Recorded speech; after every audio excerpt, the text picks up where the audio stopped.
सो अभी हम लोग जा रहे हैं पुलिस स्टेशन।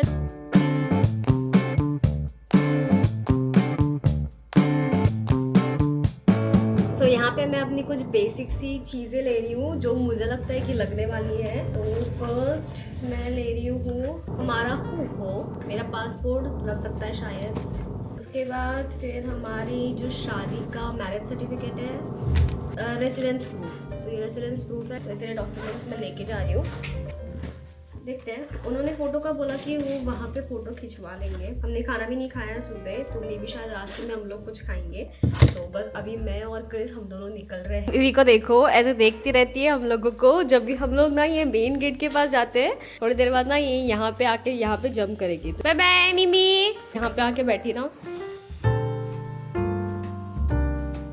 सो हम लोग फाइनली पहुंच गए हमारे पुराने घर की तरफ। और जैसे कि मैं आप लोगों को बता दूं, मम्मी और पापा बहुत दिनों से, इवन न्यू ईयर के पहले से पुराने घर की तरफ रह रहे हैं, क्योंकि बहुत सारे रिलेटिव्स भी यहीं पे रहते हैं। और जो हमारा पुलिस स्टेशन है वो भी विलेज में ही है, वहीं हमको जाना है। सो अभी हम लोग जा रहे हैं पुलिस स्टेशन। मैं और क्रिस साथ में ही जाने वाले हैं, यहाँ से बस पास में ही है। सो ना बारिश इतनी हो रही है कि हम लोग अभी कार से ही निकलने वाले हैं। तो उन्होंने बोला कि वहाँ पे जाके हम लोग को कुछ फोटो वगैरह लेनी है, उनको मेरी, और कुछ रजिस्ट्रेशन करना है। तो देखते हैं, मुझे भी नहीं पता, उनका बस फोन आया था। एक्चुअली सुबह बुलाया था उन्होंने हम लोगों को 8 बजे के बाद, लेकिन हम लोग आज सुबह उठ ही नहीं पाए। तो फिर उन्होंने फिर से कॉल किया और फिर बोला कि आप आफ्टरनून में आओ, आफ्टरनून में 2:30 के बाद।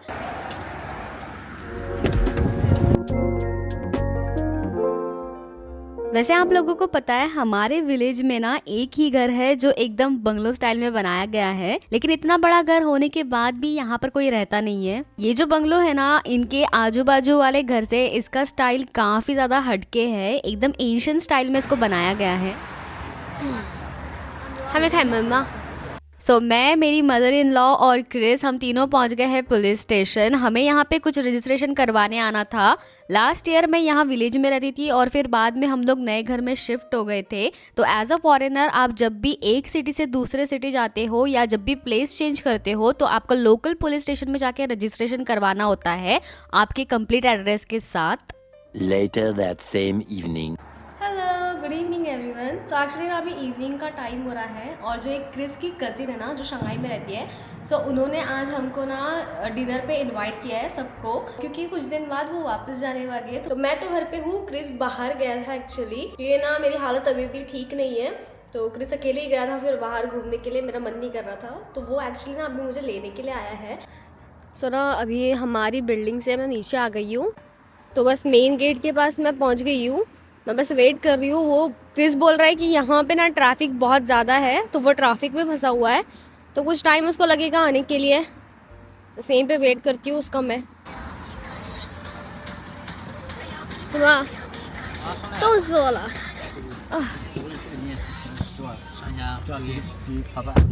सो अभी हम लोग जहाँ पे भी जा रहे हैं ना, वहाँ पे भी एक भी कार रखने की जगह नहीं है। लोगों ने ऐसे कार पार्क करी हुई है ना, तो अभी हमने कैसे तो भी कार को एडजस्ट किया है यहाँ पे। सो यहाँ पे हम लोग अभी हमारे जो कम्युनिटी के अपोजिट वाला मॉल है वहाँ पर आए हैं, और यहाँ पे लोगों की इतनी ज़्यादा भीड़ है। हर एक शॉप के बाहर लोगों ने लाइन लगा के खड़े हुए हैं। क्रिस की कजिन ने हाइदीलॉ हॉटपॉट में ऑलरेडी टेबल बुक कर दिया था, लेकिन वो लोग ट्रैफिक में फंस गए हैं। तो अब हम उनकी बुकिंग दिखा के अंदर जा रहे हैं, क्योंकि यहाँ इतनी लंबी लाइन है कि अगर हम लोग वेट करते तो शायद टेबल मिलता ही नहीं या फिर बहुत देर लगती। कजिन ने हमको पहले ही कूपन भेज दिया है और बोला है कि आप लोग पहले ही ऑर्डर प्लेस कर दें, इसलिए क्रिस यहाँ पे अभी हॉटपॉट का सूप बेस चूज कर रहा है, जिसमें आप वेजिटेबल और मीट डिप करके खुद ही कुक करते हो। तो हमने यहाँ पे 4 डिफरेंट सूप बेसेस चूज किए हैं, जिसमें है tomato, non spicy, mushroom and extra spicy. और इसी कॉम्बो के साथ 4 डेजर्ट्स भी मिल रहे थे, तो ऑब्वियसली हमने 4 अलग अलग ऑर्डर कर दिए। एक्चुअली हम लोग अंदर आ चुके हैं। यहाँ पे बहुत बैकग्राउंड म्यूजिक चल रहा है और वेट कर रहे हैं उनका आने का। वो एक्चुअली लेट हो गए, वो तो सोची ना। वैसे मैं आपको बता दूं, हाइदीलॉ एक बहुत बड़ा हॉटपॉट ब्रांड है। बेसिकली एक चेन रेस्टोरेंट है। चाइना के ऑलमोस्ट हर एक सिटी और टाउन में आपको मिल जाता है। और यहाँ देखो क्रिस फ्रूट्स लेके आ गया है। ये फ्रूट्स एक्चुअली फ्री होते हैं कॉम्बो के साथ, और आप जितना मर्जी खा सकते हो, कोई लिमिट नहीं होती।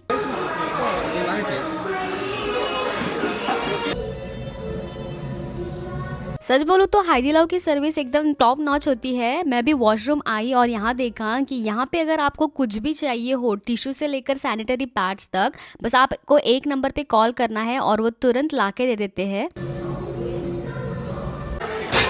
番茄，番茄这边那番茄在这边吗？ मैंने ना वॉशरूम से वापस आकर देखा तो हमारा हॉटपॉट का सूप बेस भी आ गया था, लेकिन मैनेजर ने चेक किया और पता चला कि उन्होंने गलत सूप बेस सर्व कर दिया है। अब वो तुरंत इसको चेंज कर रहे हैं। 好，这样放可以吗？ 番茄放这边吗？ 这样放。 वैसे मैं पहली बार क्रिस के साथ ही हाइदीलाओ आई थी और हम लोग कहीं सारी जगह पे ट्रैवल कर चुके हैं, तो मोस्टली खाना खाने के लिए हम लोग हाइदीलाओ ही जाते थे। लेकिन फर्स्ट टाइम जब मैं यहाँ आई थी तो ऑनेस्टली मैं इतनी ज़्यादा शॉक हो गई थी। इतना फ्रेंडली और रिस्पेक्टफुल सर्विस मैंने अपने लाइफ में पहली बार देखी है।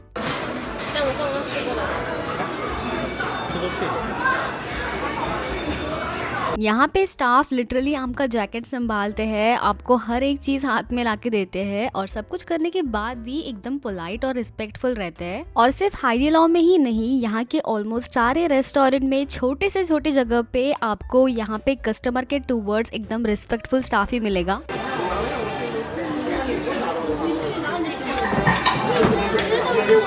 अब क्रिस की कजिन को आने के लिए फिर भी टाइम है, तो हम लोग यहाँ पे हमारा डिपिंग सॉस बनाने के लिए आ गए। वैसे यहाँ पे स्टाफ भी हेल्प करते हैं आपको डिपिंग सॉस बनाने के लिए, बट मुझे काफी सारे लोगों ने पूछा है कि आप अपना डिपिंग सॉस कैसे बनाते हो, तो मैंने सोचा कि मैं आप लोगों को दिखा देती हूँ। वैसे तो मैंने पहले अपने वीडियोज में ऑलरेडी दिखाया हुआ है। जो मेरा डिपिंग सॉस होता है वो एकदम नॉन स्पाइसी टू माइल्ड के बीच में होता है। अब मेरा जो डिपिंग सॉस है एकदम माइल्ड होता है, इसलिए मैं यहाँ पे जो है वो सीज़मे पेस्ट ऐड करती हूँ। सीज़मे पेस्ट का फ्लेवर भी मुझे काफी ज्यादा पसंद है।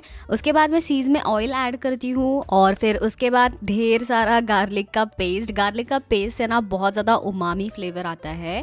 और उसके बाद फिर कोरिएंडर, अगर सेलरी है तो सेलरी, नहीं है तो फिर स्प्रिंग अनियन और थोड़े से सीज़मे से।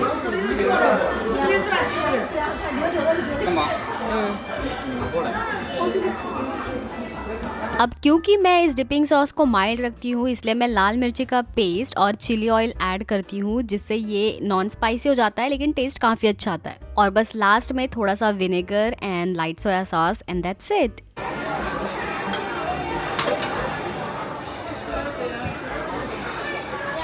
सो डिपिंग सॉस बना के हम लोग वापस आए थे हमारे टेबल पे, तो देखा कि सारे डिशेस ऑलमोस्ट हमारे टेबल पे आ चुके हैं। और यहाँ पे इन्होंने ये डिजर्ट ला के रखे हैं और ये इतने क्यूट तरीके से इस पे डिजाइन बनाया है।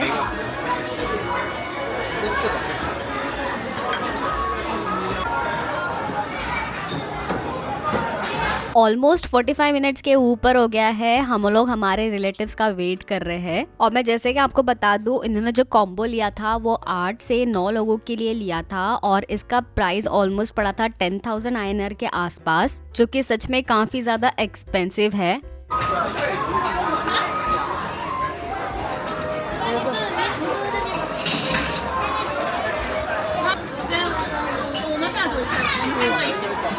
सो यहाँ पे अभी हमारे फैमिली मेंबर्स आ गए हैं, जो कि है क्रिस के मामा मामी, क्रिस की नानी और क्रिस की मम्मी और क्रिस के मामा की बेटी, जिसने हम लोग को आज पार्टी दी है।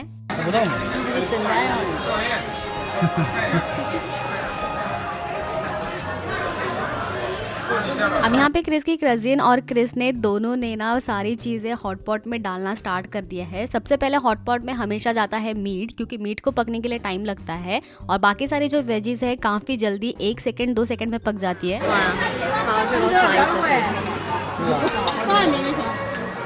यहाँ के हॉटपॉट वाले बेस में मैं हमेशा टमेटो वाला बेस या फिर नॉन स्पाइसी वाला बेस चूज करती हूँ, क्योंकि यहाँ का जो स्पाइसी वाला बेस होता है काफ़ी ज़्यादा स्पाइसी होता है, तो मुझसे वो खाया नहीं जाता। और क्योंकि मैं यहाँ पे मीट भी नहीं खाती हूँ, तो यूजुअली मैं सारी सब्जियाँ खा लेती हूँ हॉटपॉट में, तो हमेशा क्रिस मेरे लिए सारी सब्जियाँ डिप करता है, कभी पटेटो या फिर कभी पालक।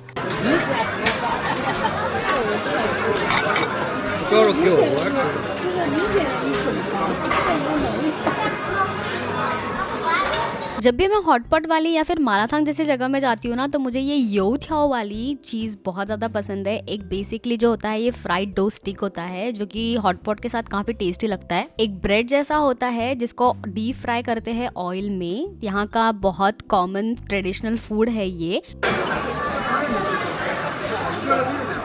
तो यहाँ पे क्रिस की कजिन ने पार्टी थ्रो की है, तो वो सबके लिए हॉट पॉट में डीप कर रही है वेजीज और मीट और फिर उनको प्लेट में निकाल के दे रही है। 哎，这个是在拍我吗？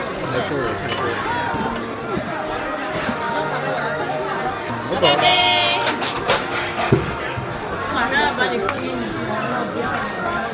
इंडिया की तरह चाइना में भी आपको एक कंसेप्ट देखने मिलेगा जिसे कहते हैं फीलियल पाइटी, मतलब यंगर जनरेशन एल्डर्स के टूवर्ड काफ़ी ज़्यादा रिस्पेक्टफुल होती है। बचपन से ही इन्हें सिखाया जाता है कि बड़ों का रिस्पेक्ट कैसे करना है, उनकी बातें कैसे माननी है। इसीलिए अगर एल्डर्स इन्हें कुछ काम करने के लिए बोलते हैं तो यंगर जनरेशन ऑलमोस्ट अपने पूरे एफर्ट्स लगा देते हैं उस काम को करने में। ये चीज़ इनके कल्चर में इतनी ज़्यादा रूटेड है कि इनको आपके डेली लाइफ में भी ये क्लियरली फील कर सकते हो। हाइदीलाओ में लोगों को एंटरटेन करने के लिए काफ़ी सारी चीज़ें होती है, जैसे कि अभी यहाँ पे ये बंदा हमारे सामने नूडल्स बना रहा है विथ नूडल्स डांस। तो ये यहाँ पे नूडल को ऐसे हवा में घुमा रहा है और साथ में डांस भी कर रहा है, अपने मूव्स भी दिखा रहा है। उसके बाद ये नूडल्स बना के लाइक फ्रेश नूडल्स बना के हॉट पॉट में डाल देगा।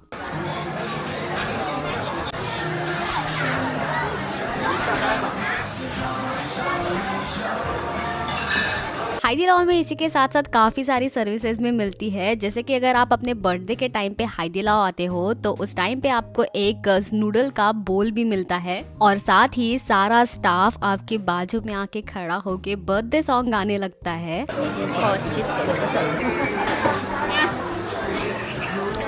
हाइदीलाओ में और काफ़ी सारी सर्विसेज होती है, जैसे अगर आप हाइदीलाओ में खाना खाते हो तो आपको फ्री में नेल आर्ट कराने की सर्विस मिलती है।